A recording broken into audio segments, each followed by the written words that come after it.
un revenge drama à la japonaise, honnêtement, l'expérience peut être sympa. Donc let's go, je vous en parle.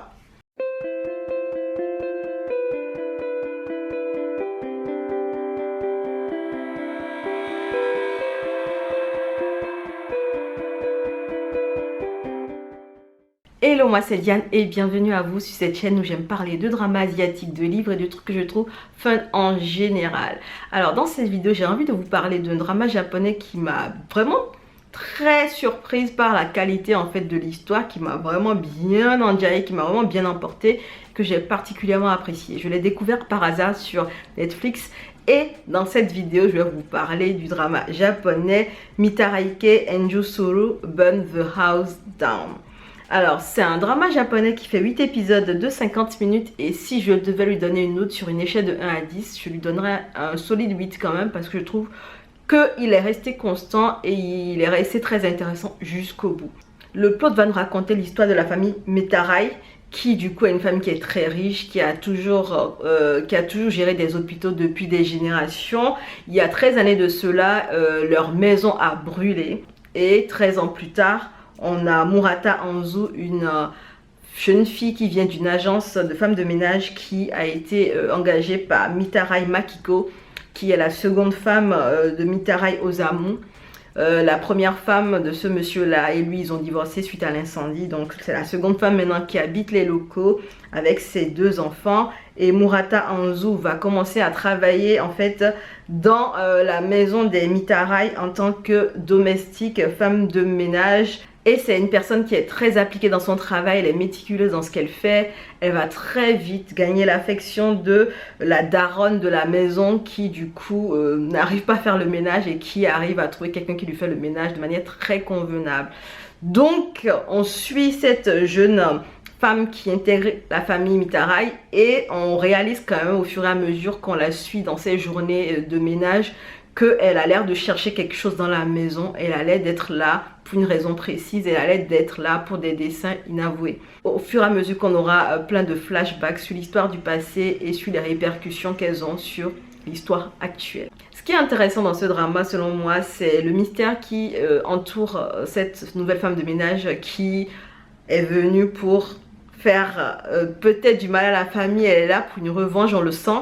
Et c'est particulier quand même les revenge drama à la japonaise parce qu'on n'est pas sur le côté très olé olé, très dramatique, très over the top que peuvent proposer les dramas coréens.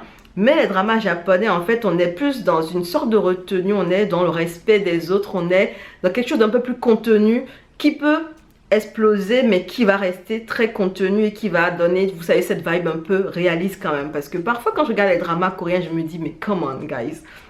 Ça peut pas aller à ce niveau-là. Sincèrement, parfois je me dis, mais ils en font parfois juste pour en faire. C'est ça qui fait le charme des dramas coréens, mais de temps en temps, j'aime bien ce côté brut, abrupt ou très, vous savez, j'aime bien ce côté sans chichi que proposent les dramas japonais dans leurs histoires. Clairement, ce drama, comme tous les dramas japonais, a un petit côté mélancolique, mais on a aussi quand même des personnages qui ont été bien écrits, qui ont été bien exécutés. Les acteurs vraiment ont su délivrer les émotions au moment où il fallait. Personnellement, j'ai kiffé 3 personnages féminins dans ce drama. J'ai kiffé l'héroïne principale, la mère de l'héroïne principale, et puis l'antagoniste, qui du coup, vraiment ont plusieurs facettes quant à leur personnalité. On n'est pas sur des histoires plates. Elles ne sont pas noires ou blancs, elles ont plusieurs degrés de lecture en fait dans l'évolution de leur personnage. J'ai trouvé ça super intéressant. Les moments chargés d'émotions et de violence contenue étaient hyper bien gérés honnêtement. Je m'attendais à ce que ça floppe un peu, mais honnêtement ils ont super bien géré. Les acteurs étaient au top sincèrement. J'ai été bluffée vraiment par ce qui se passe. Et puis l'héroïne, je vous assure, vous allez tomber amoureux d'elle. Elle est vraiment quelqu'un, elle est vulnérable, elle est brave. Elle vient pour rendre justice à sa famille et vous aurez peur tout le long qu'elle se fasse découvrir parce que là elle est en mission cachée, elle essaie de faire des coups fourrés en cachette et tant qu'on ne la découvre pas tout va bien, mais le moment où on la chopera, ça risque d'être la fin pour elle et vous aurez peur pour elle tout le long. L'héroïne est brave, elle est vulnérable, elle se trompe parfois mais se reprend tout aussi bien et s'améliore en cours de chemin. On aura peur pour elle tout le long parce qu'on aura peur qu'elle se fasse choper littéralement parce qu'elle est en infiltration. Donc on est là pour que elle mène à bien sa mission et que son infiltration soit réussie.